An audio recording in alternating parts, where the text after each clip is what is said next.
Good afternoon. I'd like to welcome and introduce Dr. Robert Murphy, Executive Director of the Robert J. Havey, MD, Institute for Global Health, and the John Philip Fair Professor of Infectious Diseases here at Northwestern's Feinberg School of Medicine, who answers your COVID questions every Tuesday and Thursday here on the Havey Institute for Global Health's Facebook page.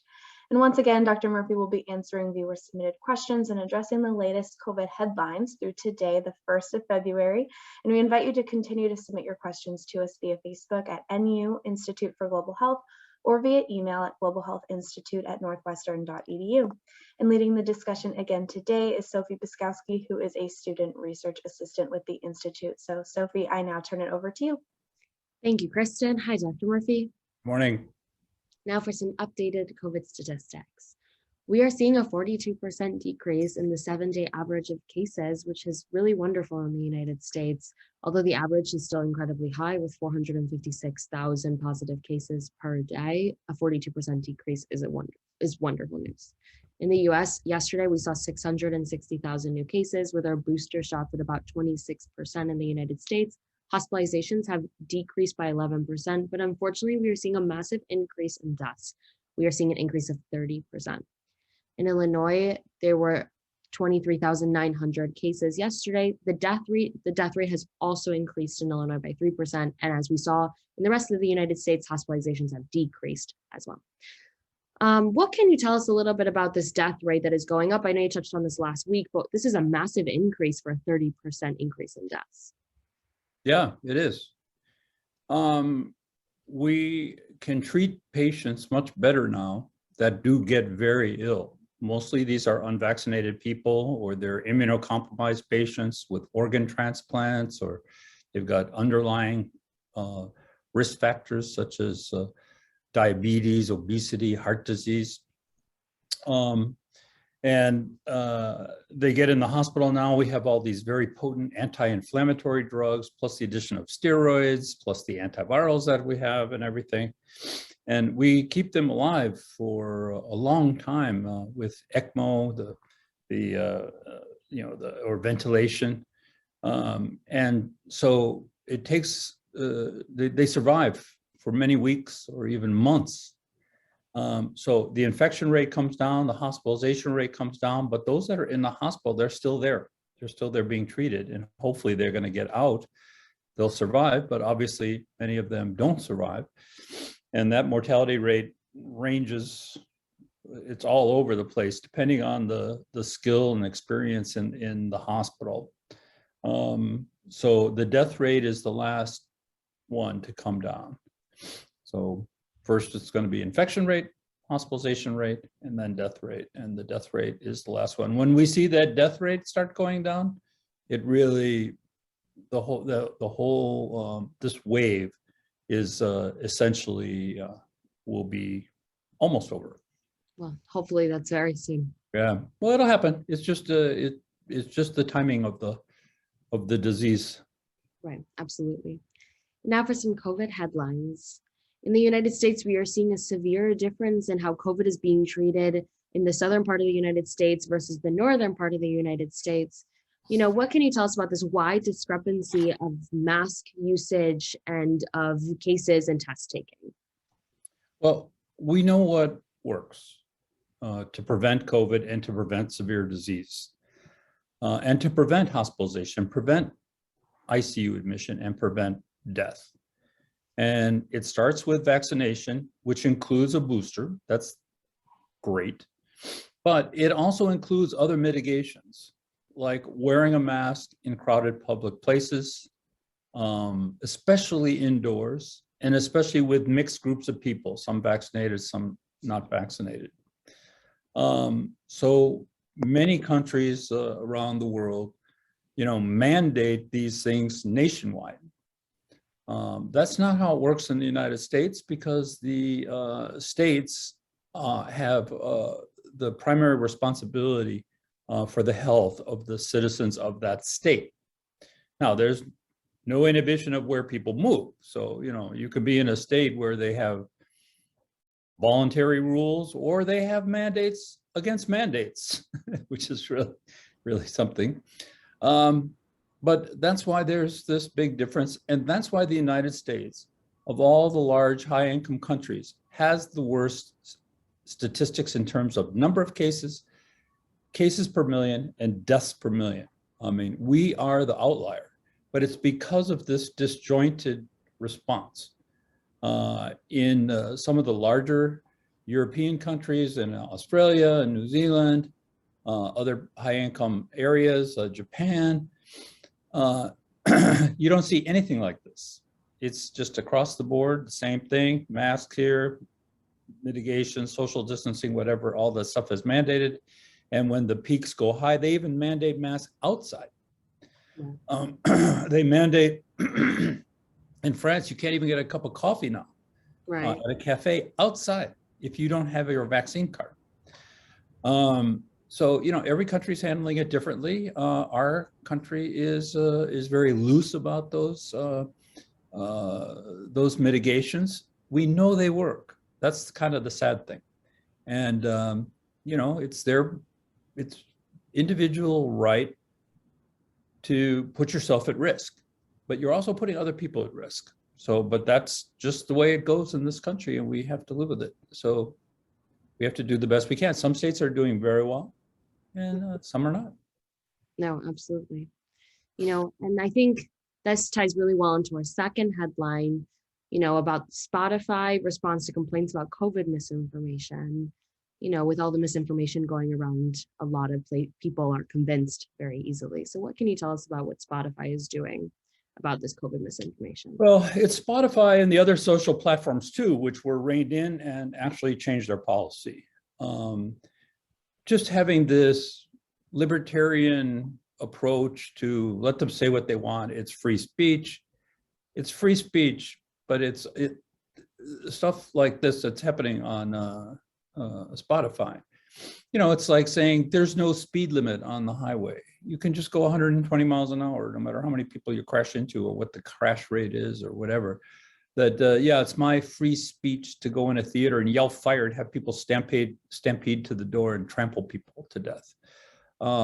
You know, so there is some kind of point where free speech, particularly in this case, where it's really promoting gross misinformation, is a disservice to society, and it's dangerous, and it's promoting you know, such high risk behavior in a very unbalanced way that is putting society at risk. So, you know, I mean, it's time to it's time to put these people. There's got to be some kind of guardrails put up in these social media spaces that you know, what they're proposing, what Spotify is doing, because they've lost so much business and they lost $2 billion in their capital wealth because of this. Oh, they're gonna put a disclaimer up. You know, I don't know, pretty weak response. But you know, at least it's something, and it has brought the attention to these type of platforms. There's always going to be some fringe platform out there somewhere, based, you know, the internet is just kind of everywhere. I mean, there's going to be some place that's not going to have any rules, but these mainstream platforms, you know, Spotify, Instagram, Facebook, all this stuff, they have got to take some responsibility. And otherwise it is going to get regulated, over-regulated maybe. No, absolutely. And now for our third COVID headline. The FDA grants full approval for Moderna's COVID-19 vaccine shot. What can you tell us about this big grant that the FDA has just provided? Well, so on August 23rd, 2021, Pfizer received the full FDA approval for adults for the vaccine. Moderna was just a few months behind that, but there were some issues with their data that the FDA wanted clarified. And so it's taken them, you know, an extra 4 or 5 months to get all that information to the FDA. The FDA is satisfied with the safety. You have to think worldwide, it's almost 9 billion vaccine doses have been given. In the United States, it's well over 600 million. You know, it's like, okay, this stuff is safe, all right? We've got experience in hundreds of millions of people. let's get on with it. So now that's the second vaccine that has full approval. That's wonderful. Yeah. Now for some of our COVID Adults. Right. Now for some COVID questions. This individual says, there are a number of news stories about hospitals denying transplants to unvaccinated patients. This seems like a good policy for the best post-transplant outcome. However, are there transplant programs in the US that do not have this vaccination requirement that could treat a patient making the unvaccinated choice? Can you comment on the science of these policies?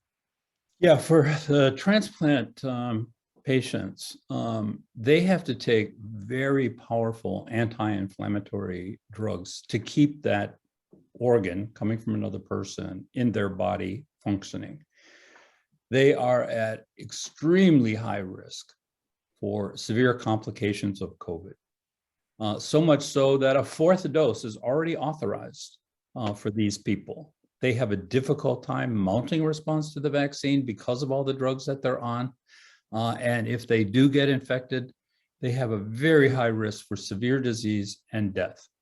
So for organ transplants, which are so hard to find, and then once you find them, they're so hard to match up. You know, it doesn't like you just can't take one organ and give it to anybody. It's got to be matched to that person's blood type and tissue type.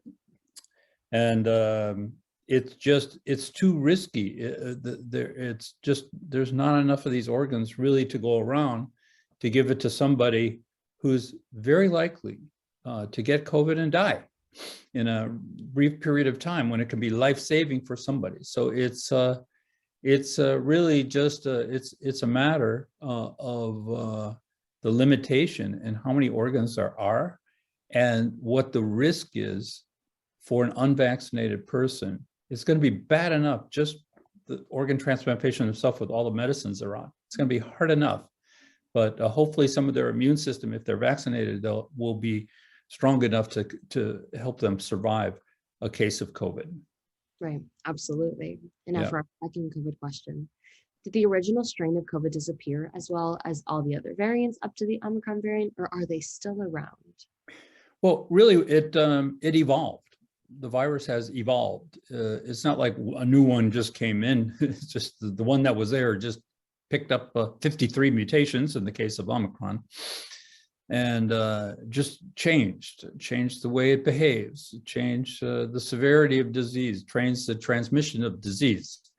Now, right now, we can't find anywhere in the world the original variant that came out, the original virus that came out. But what's floating around in the population in most places now is primarily Omicron and a little bit of Delta.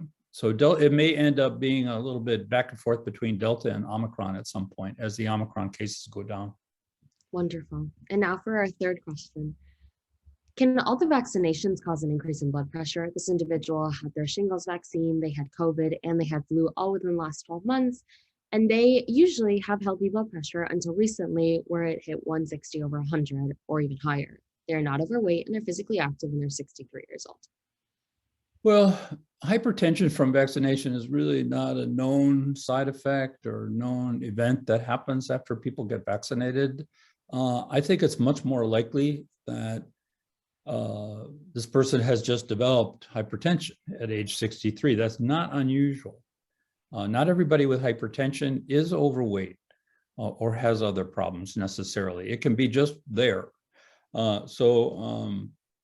A lot of it is due to salt intake. There's many other factors, including genetics, but it's not a typical event. This person can always fill out a VAERS report, VAERS, the FDA side effect report, which is just an open voluntary system. But I mean, to me, it does not seem like this is due to the vaccine, that this is most likely just hypertension is a very common disease that's treated everywhere around the world. Wonderful. And now for our fourth COVID question. It's a little complicated. They have read the statistics showing that the original 2-shot Moderna vaccine has lower effectiveness 6 months post-vaccination against Omicron than against the original strain. If this is the case, then how is it logical that a Moderna vaccine booster should increase effectiveness against Omicron? The Moderna vaccine was not developed for Omicron. Yeah. So what happened with these variants is that they learned how to evade the initial antibodies that were produced by these vaccines. So at the beginning, the efficacy for getting an infection was between 90 and 95%. Now, with the subsequent beta, gamma, delta, now Omicron, that efficacy for preventing infection has dropped. It was even actually more profound with delta than Omicron. Right. But what does hold up is the cellular response that kicks in about 5 days after you get infected. The memory cells in your body do their thing, basically. And if the most recent data that the CDC has been publishing this past week was that if you're vaccinated and boosted, that those memory cells will protect you, will provide protection up to 95% for severe disease, like getting sick enough to get in the hospital or in the ICU. So that translates to survival as well. And it does protect you somewhat from getting infection. And that rate is about 70% for the fully boosted person. So it's not true that you're hearing that, vaccinated people have no protection at all against just an infection. No, they do have some protection. But the problem with Omicron is just like everywhere, and it's so contagious. And then you got half the country not wearing a mask, and some states mandating that you can't mandate to wear a mask. So you got all that crazy stuff going on. So no, it does work. The vaccines do work. They do not work as good in preventing infection, but they work just as good in preventing severe disease and death. Wonderful. Well, those were all of our COVID questions for today. Thank you so much, Dr. Murphy. All right. Have a great day.